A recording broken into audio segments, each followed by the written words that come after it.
From award-winning dairy to devastating deception, Trickling Springs Creamery, a beacon of East Coast goodness, hid a chilling secret. Philip Riehl, one of their own, used the sacred trust of his Amish and Mennonite community to build a multi-million-dollar lie. He milked more than cows, draining the life savings of his Amish and Mennonite neighbors. How did a simple promise of prosperity become a web of deceit where faith was the ultimate weapon? The creamery's success, a mirage. The truth, a bitter lesson in the fragility of trust, even among the faithful.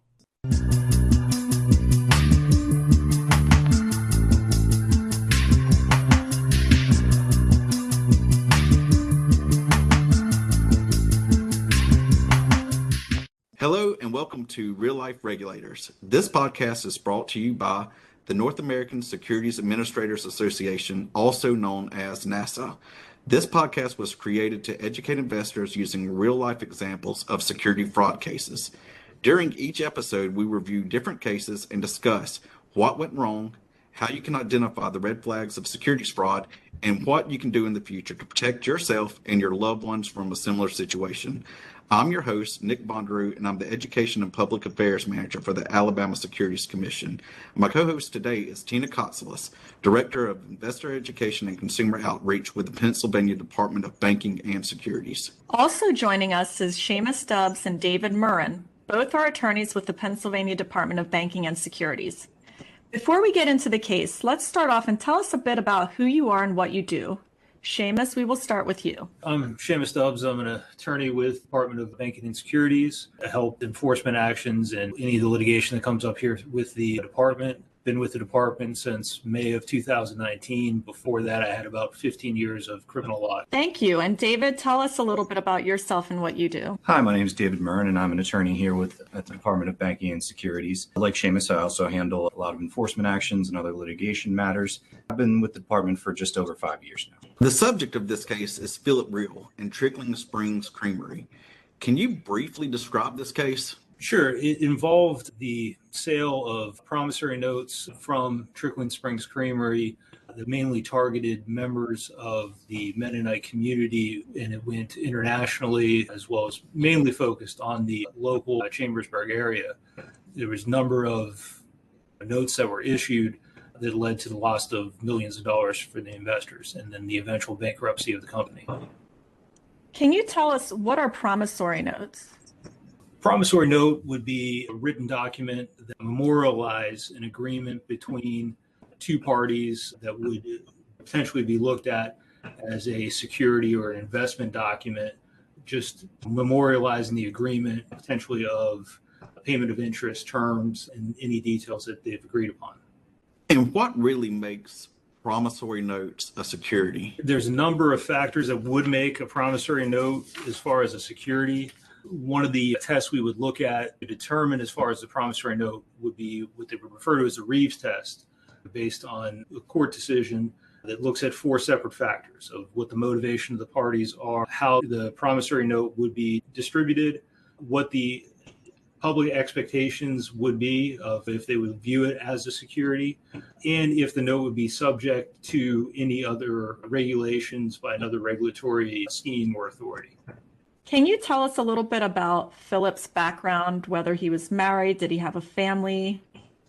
Yeah, he had been doing some tax preparation work. He was not a licensed CPA, but he would offer those tax preparation services primarily within members of his religious community in the Mennonite and the Amish community as well.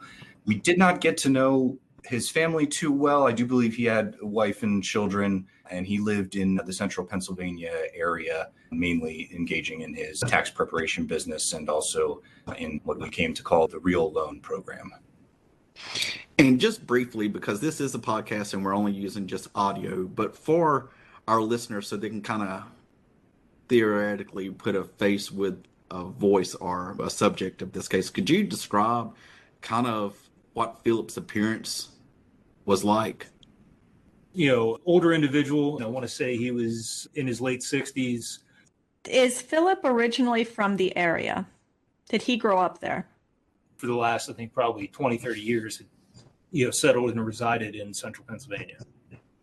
So where was he based out of? And could you just describe what that city or town look like? Was it a big city, small town? The creamery itself was in Chambersburg. I think he was generally close to that area. I can't remember if it was Chambersburg, Shippensburg, where he lived at. I mean, it's a very kind of small town, more rural community. There's a lot of agricultural area, a lot of farms, smaller suburb type town.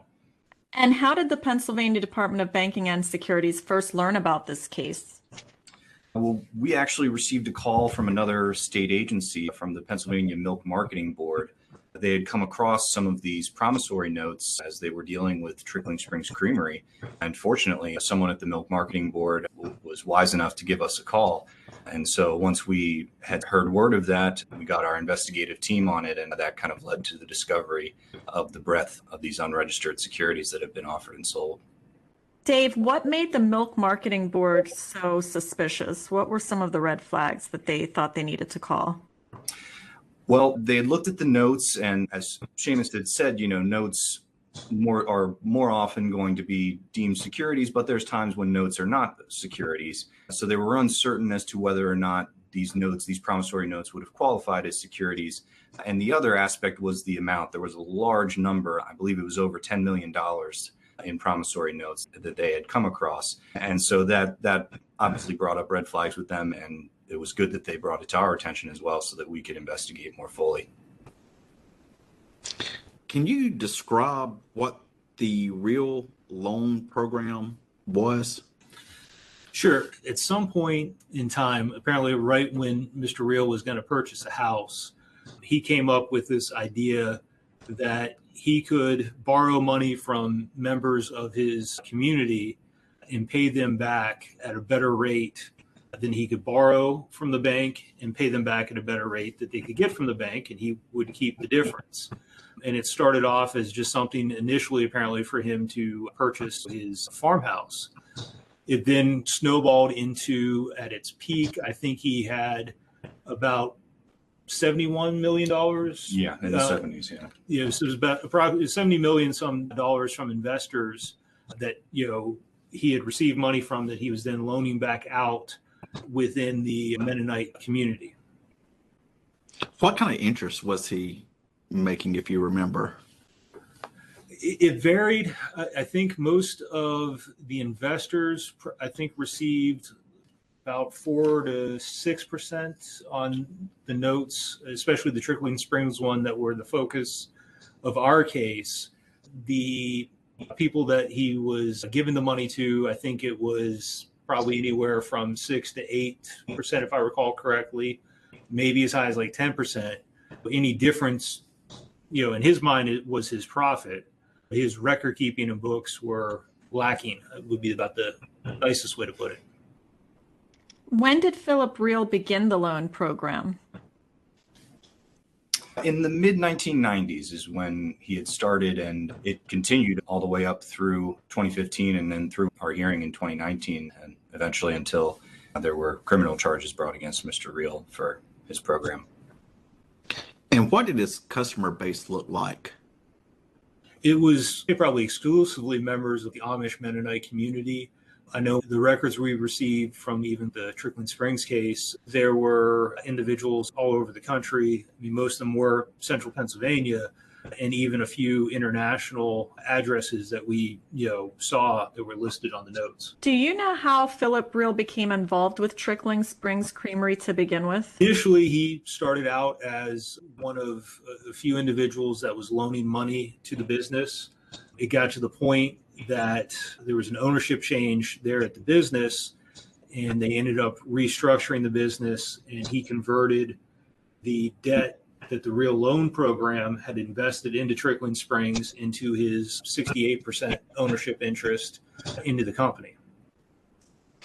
And what was exactly Trickling Springs? It was a creamery. They processed various dairy products. They made milk, cheeses, yogurts.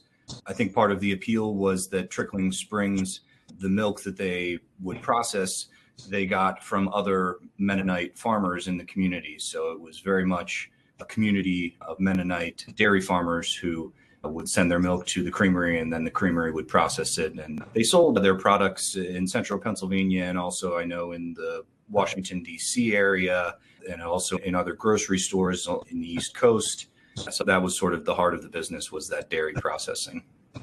Did they have a storefront at the creamery where the general public could come and purchase directly from the creamery? They did. Yes. And was it a successful business, or was there something that happened that they needed to set up this Riehl loan program?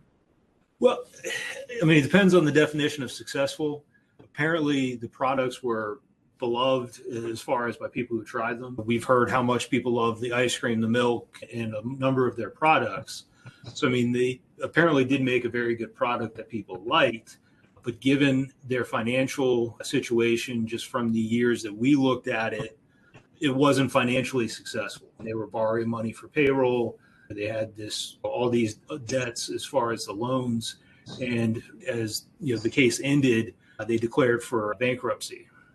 I know you said this was in Chambersburg, Pennsylvania, and much of the investors were from the Amish Mennonite community. Do you know what the pitch was to these investors that got them to actually give their money to Philip?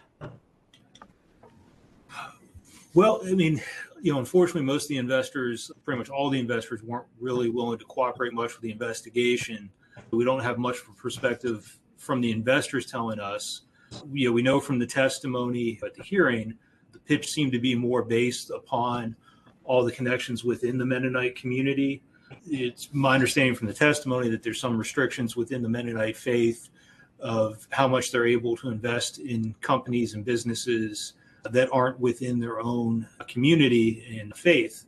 So it was a way to provide the ability to invest in something in a corporation that would not be counter to those restrictions. And in addition, the money was always going, according to Riehl, to Mennonite businesses and things like that. So it was a way to help other, Mennonite individuals and families and businesses. So I think a lot of the pitch was related to the Mennonite faith. Did you receive any complaints from the investors? Not many. I can recall maybe one or two investors who had reached out to us or contacted us. We obviously, tried to investigate further. We would ask if they would be willing to provide a statement or to testify. But as Seamus mentioned, we were unsuccessful in getting any investor to provide any testimony at the hearing with respect to their investment, either in Trickling Springs Creamery or in the Philip Riehl loan program. $70 million is a lot of money. Do we know what Philip Riehl was doing with the money that he was earning? Did he live a lavish lifestyle? It wasn't something that I think that we investigated a whole lot. I don't think he was living a lavish lifestyle from how he described his testimony and everything that came out during the course of the case. But I know he was able to turn the investment into multiple companies that ended up being ownership interest in his name and not in a group of the investors. I know he had acquired up to about 11 properties, and I think some of them were rental properties and somewhat investments. But this all seemed to be more of just a ongoing house of cards, just waiting to fall. Do you think Philip's motivation for this scheme was honest, or do you think he started out with good intentions, in other words? It's difficult to say. Given his testimony at the hearing, he probably felt that he had honest motivations, but it became quite clear that he had gotten in over his head. He did have some experience and background in tax preparation, but the amount of money he was accepting from members of his community and the decisions he would make then investing those funds into other businesses, as Seamus just said, it really was a house of cards that was ready to fall down at any time. And I guess just to kind of circle back around as far as like these promissory notes. So they were using the promissory notes for capital, just so that the creamery could essentially function. Yes and no. I mean, that was the purported purpose of the notes. But as I'd said, Riehl had converted a lot of his debt in the company to his ownership interest. And what we found was the majority of the Trickling Springs note, all that really did was cancel and shift Riehl's personal debt from the Riehl loan program to the company. So Riehl benefited greatly, or had a great personal benefit, when Trickling Springs issued the notes, in that he no longer had any personal liability to the Riehl loan program note holders. The company then had the liability and never got any capital from the majority, if not almost all, the notes that it actually issued.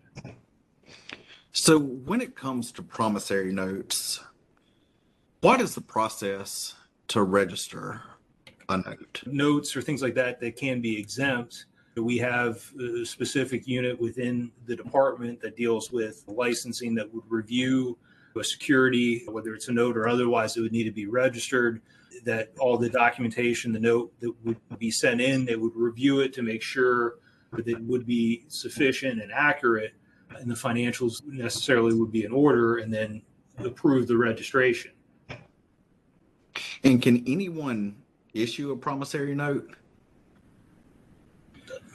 Yes, technically anyone could issue it. However, whether or not you would be violating any securities laws by issuing a promissory note is another question.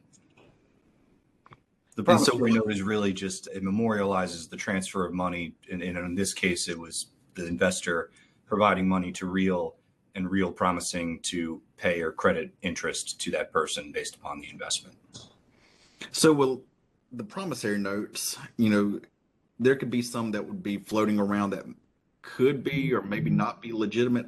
How could someone check out to see if a promissory note is in fact legitimate or not?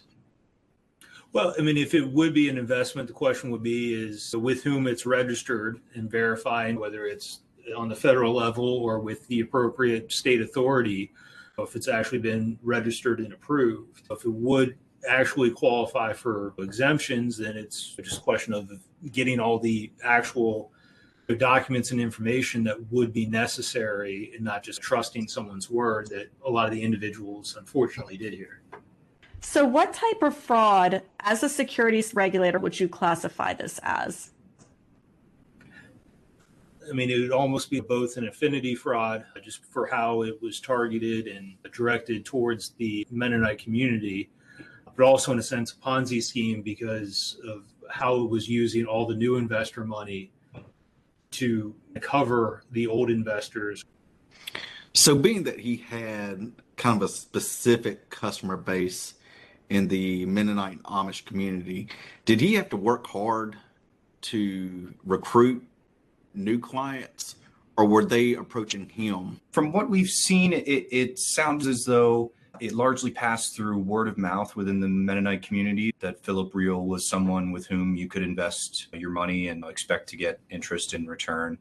We had seen some people would reach out to him initially. Sometimes he would just sort of pass it along saying, hey, if you're looking to invest your money, I know some businesses in which I can invest it. But again, as Seamus had mentioned, with an affinity fraud, you're taking advantage of that trust within your community.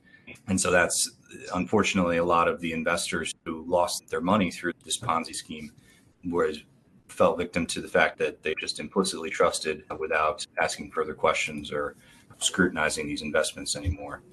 So what was his pitch to the investors, and did he actually ever make good on any of the promissory notes that were issued?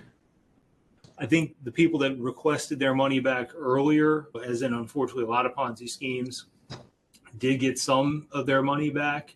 But given the totals that were there at the end, I would say the majority, unfortunately, lost their entire investment, or most of their investment. When the company went bankrupt, I know anyone who made a claim received pennies on the dollar for whatever their outstanding debt was. Yeah, and we had some investors in looking through the paperwork and the documentation. And some people had hundreds of thousands of dollars invested with Mr. Riehl, and they wouldn't see any of that back. So it was very much, some may have got lucky, if, as Seamus said, if they had asked for Mr. Riehl to return some of their money, or sometimes we saw they'd ask for a little bit of their investment back, and he would try to accommodate that. But yeah, unfortunately, some people who just invested and then let it sit, they would not be made whole at all. That's a lot of money to lose at one time. When do you think the house of cards started to fall? I think it was probably starting to fall a little bit as the investigation started. They were still borrowing a lot of money from the program and realizing how dire things probably were. And I know during the hearing they tried to testify that the company was in good financial condition. They were just reorganized in a sense, but by the time the decision was issued in the case, they had declared bankruptcy and the company was out of business. And the Mennonite community, the little bit that I know about them, the one thing I do know is that their faith is extremely, extremely strong. And with Philip being part of the church, do you think that he started out with good intentions?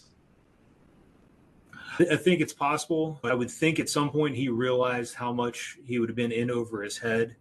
And I don't know either if he was either too naive or blinded to the fact that it was falling apart. But through the poor record keeping and even poorer decisions, it just snowballed into something horrible for the community. Was Philip Riehl shocked that he was being investigated, and how did he react when he found out? Well, our investigation began, and initially, Mr. Riehl and Trickling Springs, they were somewhat cooperative. They would be providing documents. That's how we were able to discover how vast the amount of notes that had been offered and sold were. However, as the investigation went on, as the process drew out, and the department had issued an order against him, we received less and less cooperation. So you had mentioned earlier that his accounting wasn't that great. Was that the biggest hurdle that you faced during the case? I think that probably was, as far as some of the financial records and how voluminous some of the stuff that everyone here at the department had to go through, as far as the amount of bank records. And even we looked at invoices through one of the other owners, a related company. I mean, we even were learning information even during the hearing from some exhibits we received a few days before the hearing to their testimony. We learned, even as the investigation was going on and they were aware of it, when they stopped issuing the notes for the Trickling Springs Company, the co-owners company in Maryland just didn't have any care to try to stop any of the actions that were being investigated. So this case relied a lot on the paperwork, the paper trail, rather than victim testimony. It was pretty much very document heavy, then establishing the case through, basically all the owners. Almost went back to my criminal law days of just the defendants, but basically building it through their testimony and the paperwork. So what was the outcome of this case? What happens is the hearing officer that was appointed by the commissioner gives a proposed report that then is reviewed by the full board of the department. And they then issued an order basically finding the violations, all the violations that we had alleged in our order to show cause, and issuing an assessment in the amount of $4,375,000. So did he plead guilty or? No, they challenged as far as, and that's why we had the full hearing on the allegations that were contained in the order. Separately, not long after our hearing concluded, he was indicted, federally, and did plead guilty to charges related to his own loan program. I know you said that no victims testified, but prior to the court hearing, did you recall any memorable stories from victims or information that they told you about the case? Actually, during the hearing, there was a number of members of the Mennonite community, and I would assume some of them might have even been investors, given, there was probably a good 25, 30 people there, to observe the entire hearing. I think more that they were there supporting Mr. Riehl and the other owners, as opposed to doing anything to aid our investigation.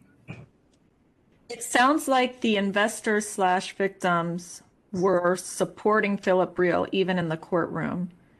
Do you know how the community reacted towards his conviction? It's hard to say. I think it was probably a little bit mixed. I'm sure, as far as given the financial loss within the community, that there was some anger and disappointment with Mr. Riehl and his other co-owners in the business. But I also think, given some of their strong religious beliefs, they probably thought our action and being involved with it was inappropriate, that it should have just been handled within their community. Where is Philip Riehl now? I believe he's still in federal prison. I haven't seen anything to the contrary. He had pled guilty back in 2020 and was sentenced to 120 months in prison, 3 years supervised release, pay just under $60 million in restitution for his role in the Riehl loan program. He was also ordered to forfeit 2 pieces of real estate, $22 million in loans receivable, and make $1.1 million in payments. Wow. Well, good job. So on this particular case, this is a little unique because what he was promising really wasn't outlandish. And we always tell people if it sounds too good to be true, it probably is. What could the investors have done differently, if anything, to notice any kind of red flags? Well, I think one would be to ask almost any question. Unfortunately, most of these investors, none of them requested or received any financial documents, anything about the investment other than he was willing to give them a promissory note to invest it in a Mennonite business and it was going to pay them this much a return. We heard there were some red flags in the community as far as some vendors that weren't being paid by Trickling Springs. Like there were some issues that they were having that were somewhat known in the community, but just might not have been out there. But, unfortunately, they just took someone's word without asking for any documentation, any information.